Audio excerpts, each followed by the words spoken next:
La Minute Associative. 30 secondes chrono pour découvrir une association. Bonjour, je suis Séverine Capiello. Mon métier, c'est la production de concerts, de festivals, de tournées, d'artistes aussi, je défends des artistes. Et j'ai monté l'association Sturm Production afin de soutenir et défendre la scène jazz régionale, les artistes émergents en développement et également les femmes. L'association s'appelle Sturm Production parce que le siège social est rue Jean Sturm. Et très vite, j'ai appris que Sturm en alsacien et en allemand voulait dire tempête. Et comme l'association est née dans une période de tempête pour le spectacle vivant, les arts et la culture, j'ai trouvé que le nom était parfaitement adapté. La Sturm Production, aujourd'hui, a pour projet de se constituer en tiers-lieu mobile dédié à la scène jazz régionale et à l'égalité femmes-hommes dans la musique. La Minute Associative. Une association, un parcours, un engagement. Ma fierté aujourd'hui est d'assumer à la fois de faire encore mon métier à mon âge, j'ai 45 ans et je suis une femme, en tant que productrice, alors qu'on est très très peu femmes productrices en France, à mon avis moins de 10%, et également d'assumer pleinement le fait que je ne travaille pas que sur la question musicale, mais également sur la question du genre et de l'égalité femmes-hommes dans la musique.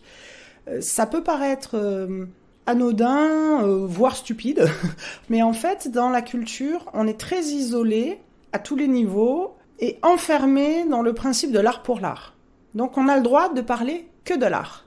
Alors, si on travaille dans la musique, dès lors qu'on parle d'autre chose que de la musique, on va être délégitimé et mise hors jeu, où on va nous expliquer qu'on ne parle pas d'un sujet intéressant. Donc c'est déjà tout un enjeu et tout un combat de pouvoir revendiquer, de bien sûr faire notre métier et le faire bien, mais également de s'attaquer à un problème social qui ronge et qui mine la culture et notre société, qui sont les inégalités à l'envers, à l'endroit des femmes en fait.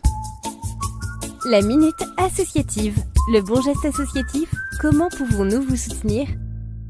Pour mettre en œuvre ce projet, de manière très simple, on vise à programmer à parité autant de femmes que d'hommes sur scène, alors qu'en France, les derniers chiffres de l'Observatoire du ministère de la Culture, rapport de 2021, c'est qu'il n'y a que 15% de femmes programmées sur les festivals en France, sur toutes les scènes des festivals, alors que la plupart du temps, on a près du double de femmes qui sortent diplômées du conservatoire. On observe donc qu'il y a un très gros écrémage entre la sortie et le diplôme professionnalisant et la vie professionnelle pour une femme, c'est-à-dire que les femmes jettent l'éponge au milieu ou se font éradiquer de la scène en fait. Elles n'ont pas accès à la scène. Donc j'ai voulu programmer à parité toutes les actions et activités que l'on a. Et en fait, j'ai été confrontée à de très nombreuses difficultés pour y arriver. De sorte qu'on a décidé de dédier la saison musicale chaque année aux femmes afin de pouvoir atteindre ces fameux quotas de parité. Et que pour y arriver, si on ne fait pas un effort considérable au bénéfice des femmes, en fait, on n'est jamais à parité. La deuxième chose, c'est que dans cette saison musicale, on va pouvoir entendre à chaque fois à 18h, avant le concert, une conférence gratuite, ouverte à tous et à toutes, recevant des journalistes, des musicologues, des sociologues, des élus et diverses personnes pointues qui vont nous parler de la place des femmes dans la musique, soit au fil des siècles, soit de nos jours, et pourquoi elle est invisibilisée, quels sont les processus de censure et d'invisibilisation en œuvre, et pourquoi en fait c'est si difficile ou si rare de voir des femmes sur scène. La Minute Associative vous a été présentée par la Maison des associations de Strasbourg.